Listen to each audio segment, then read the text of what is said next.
Hello, podcast guests. My name is Sally Gimmon, and I'm the owner of the TrustIsYou.com. I want to teach as many U.S. business owners, U.S. 1099 income earners, and U.S. investors how they can save federal taxes legally with the Spendthrift Trust. Many people have never heard of the Spendthrift Trust. It's legal, it's copywritten, it's in the IRS Tax Code 643B, like Bravo. This comes from England way back when King Henry VIII, the famous king for chopping off his wives' heads, started the Church of England. It's contract law that came from England to the colonies while we were still part of England. The law firm I work on behalf of inherited a trust that turned 350 years old in 2023 for 3.5 centuries. It is in the IRS tax code. So few people realize the IRS tax code went into effect February of 1913, was only supposed to be around for a few years. So the super rich families of that time, the DuPonts, the Carnegies, the Kennedys, and the Rockefellers made sure they could save taxes. Well, if they can save taxes, we should be able to save taxes too. I personally started my business and beneficial trust in September of 2000, and it is my goal to teach as many other people about the Spendthrift Trust. It's going to save you in four very important ways. Number one, certain federal taxes year after year, generation after generation. Number two, it's going to keep your information private. Your LLC or your S Corp does not do this. I can go out to your Secretary of State or the Corporation Commission of your state and research your LLCs. There's a reason why 40% of all LLCs get sued every year. Number three, talking about lawsuits. If you get everything in the trust, all lawsuits become frivolous because me as a person, I'm worth nothing. Everything's in the trust. And number four, if you're not aware of the 2024 Corporate Transparency Act from the Treasury Department, the Benson Financial Trust will shield you from doing that paperwork. It's an amazing thing. So the umbrella is the Spendthrift Trust. There are five elements. It's irrevocable, goes from generation to generation. Complex, it can hold money from day to day, week to week, month to month, year to year. Discretionary, whoever is the trustee can make the rules for the beneficiary. Non-grantor, who when you start the trust, someone who's not a beneficiary will be the settler and be the trustee for 5 minutes and then sign themselves away. This makes the trust 100% private. And the fifth element is spendthrift. This has been in front of the United States Supreme Court on two separate occasions, and both times the Supreme Court has favored the Spendthrift Trust. If the rich can do this, we all should be able to do this.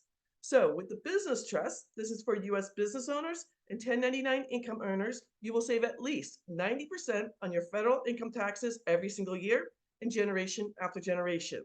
And then if you live in one of the 43 states that have state income taxes and get everything into the trust, you will save state income taxes too. In 2022, I personally saved 92% on my federal income taxes on my three online businesses and only paid 8%.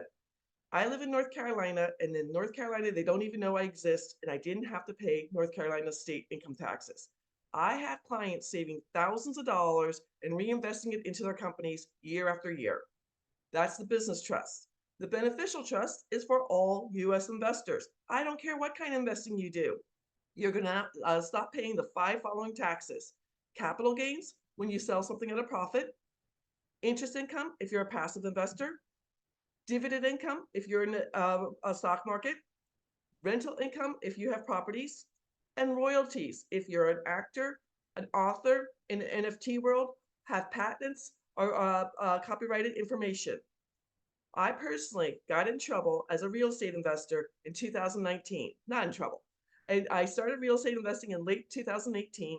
And in 2019, I was working full time as a Medicare broker, and I wholesaled 7 properties nationwide and paid off all my debt. Woohoo! Yay, Sally!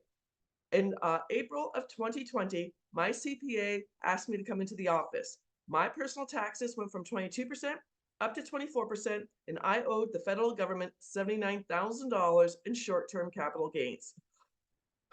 I don't know about y'all, but I kept it together until I got down to the parking garage and I cried for 20 minutes. Um, this led me on 5 months to research the Business and Beneficial Spendthrift Trust.